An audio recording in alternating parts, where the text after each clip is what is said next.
So I'm going to tell a story about a project that we've been working on, that started this past summer.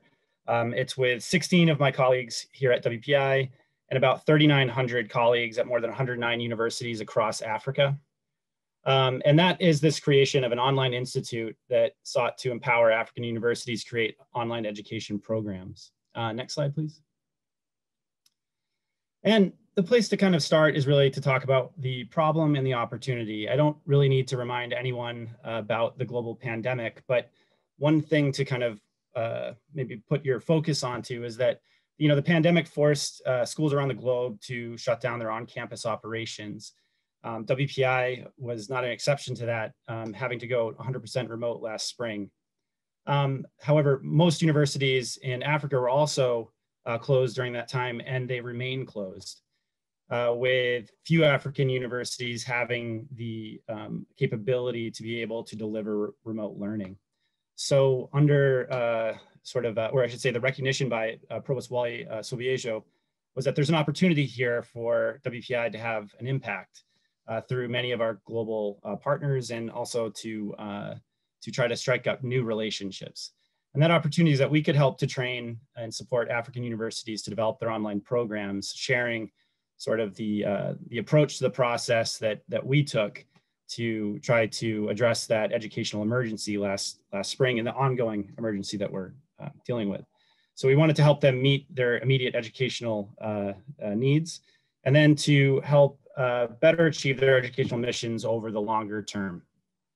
Next. And so the solution that we came up with was that we wanted our approach to be project-based, as Chris was eloquently explaining, team-focused. We have it at our core that it's teams of people are much better than individuals at solving complex, complicated problems. And this was one of those. That the design would be emergent, and that we're not colonizers. So we wanted the design to be emergent and collaborative. And of course, it would be delivered remotely. So the structure of the program that we came up with were three phases. It's phase one was an introduction to online education that would take place over 5 days. We ended up offering this twice this past summer in July and August, open to anyone. And then phase two was the creation of this online institute, which we structured more as a design process, a design workshop that would take place over 4 weeks with a 2-week onboarding process to kickstart everything. Presently, we just concluded phase two, and we're about to enter phase three, which is this ongoing advisory period as institutions take the solutions and prototypes that they developed and try to go about implementing them. Next.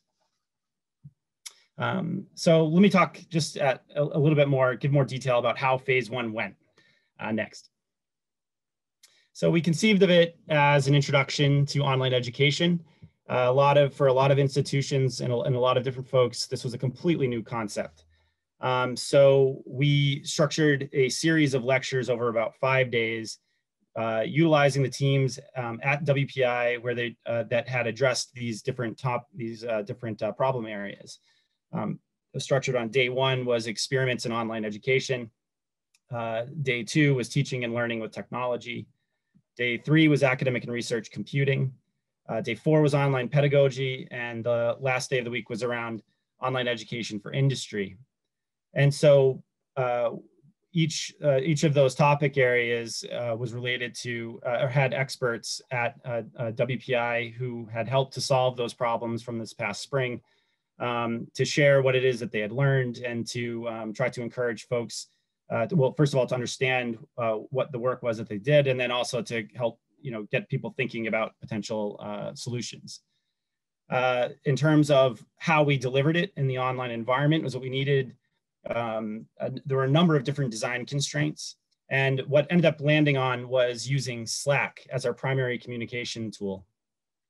The way that we structured it, and I'll go into a little bit more detail there, but as you can see, an example of it there, and then using YouTube and YouTube Live primarily for posting videos and facilitating question and answer sessions.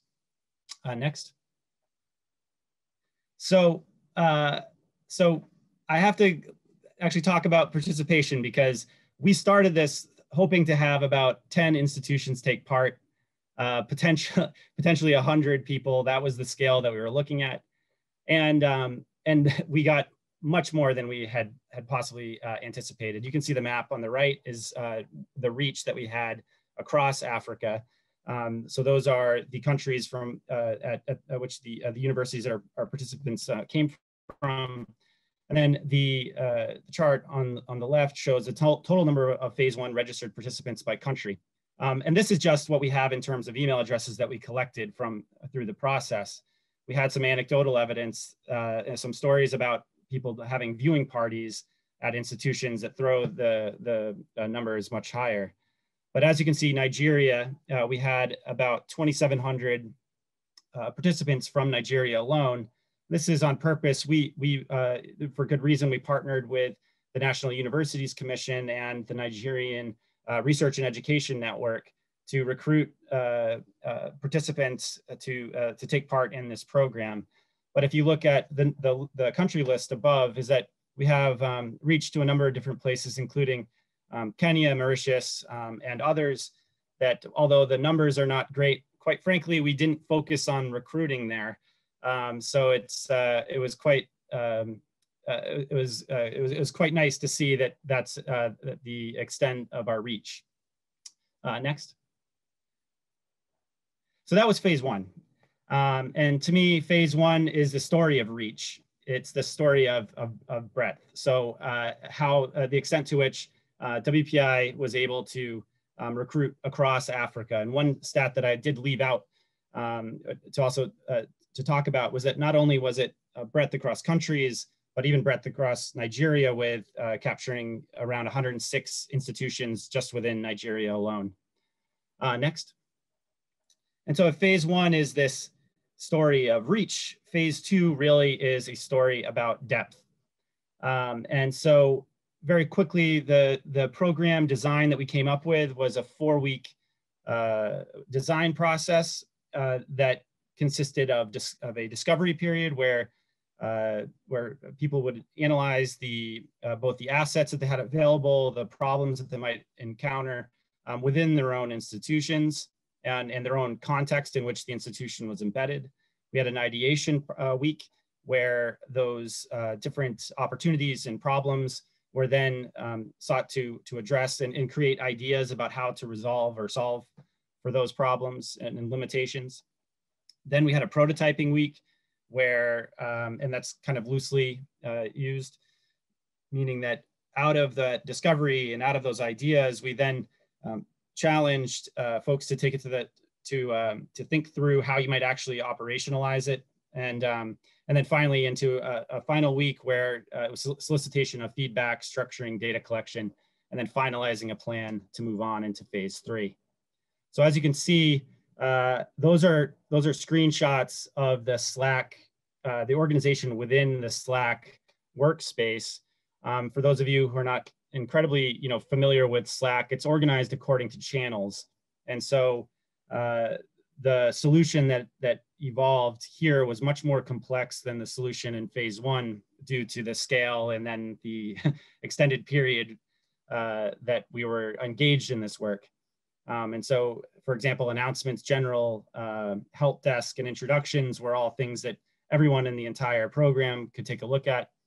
We were then organized according to weeks, where it was discovery, and then all of these different teams, which I'll get into in the next slide.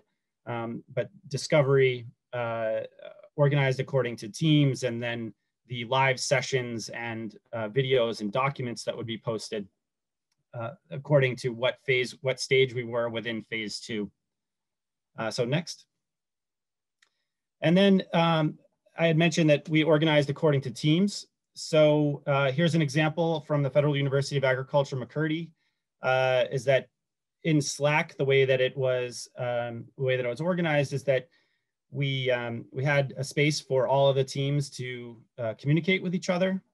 Then according to the working groups, the teams that we established for them to address specific problem areas or opportunity areas within their institutions, And these were online course delivery, online education for industry, online pedagogy, software, virtual tools and labs, and student support. And so each of those teams would have their own private channel, which they would be able to communicate with each other. And this was a solution that kind of grew organically. When I spoke of emergent design, these were one of the solutions that sort of emerged. And in the middle there, you can see an example of some of the engagement that was happening within the Slack workspace. Next. And so then around content, I quickly mentioned that, is that we structured the program to be a series of live sessions that happened from Tuesdays to Thursdays.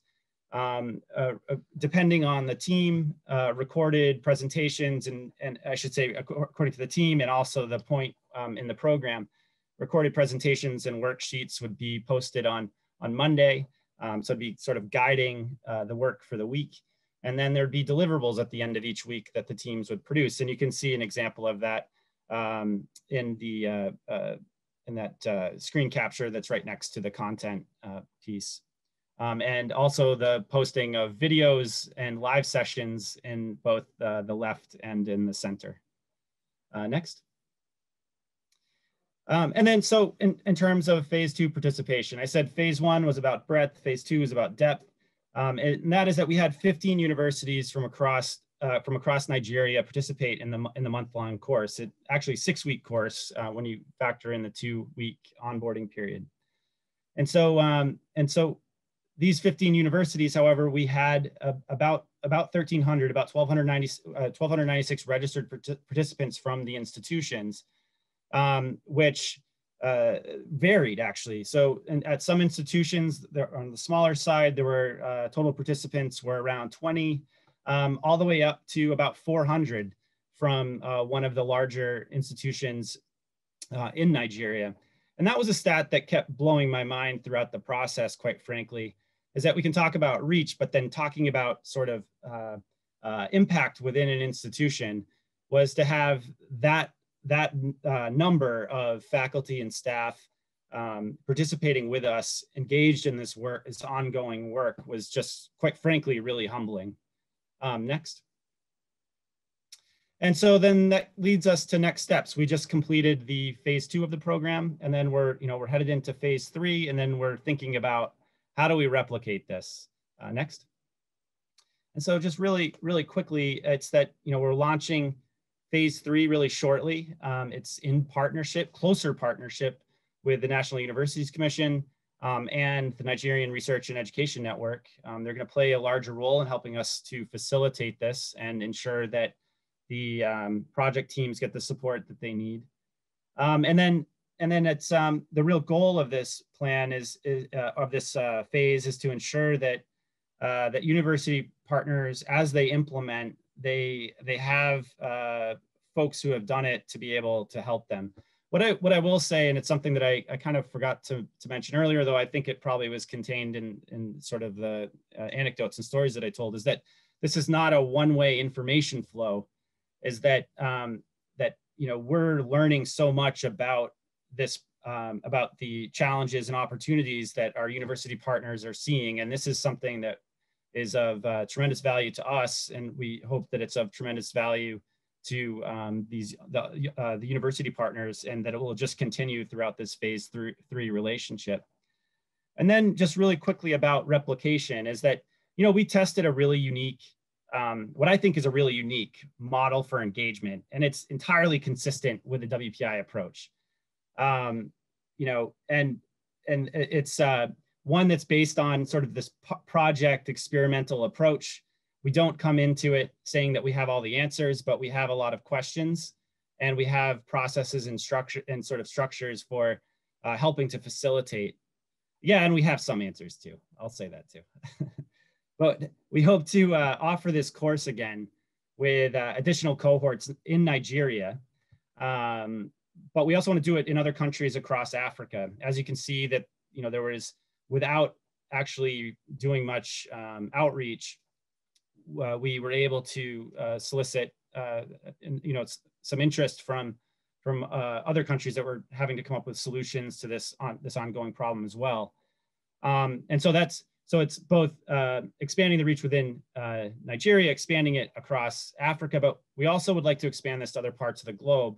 And as you know, this is entirely consistent with the way that we are moving forward with the global school, our regional areas of expertise and engagement. We think that this is potentially something that we could expand out beyond Africa, because it's something that is that everyone is trying, the problems that everyone is trying to solve right now.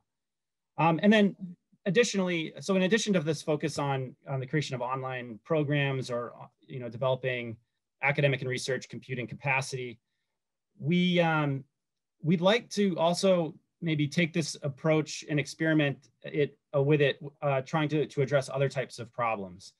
So we think we have something there. It's consistent with the WPI approach.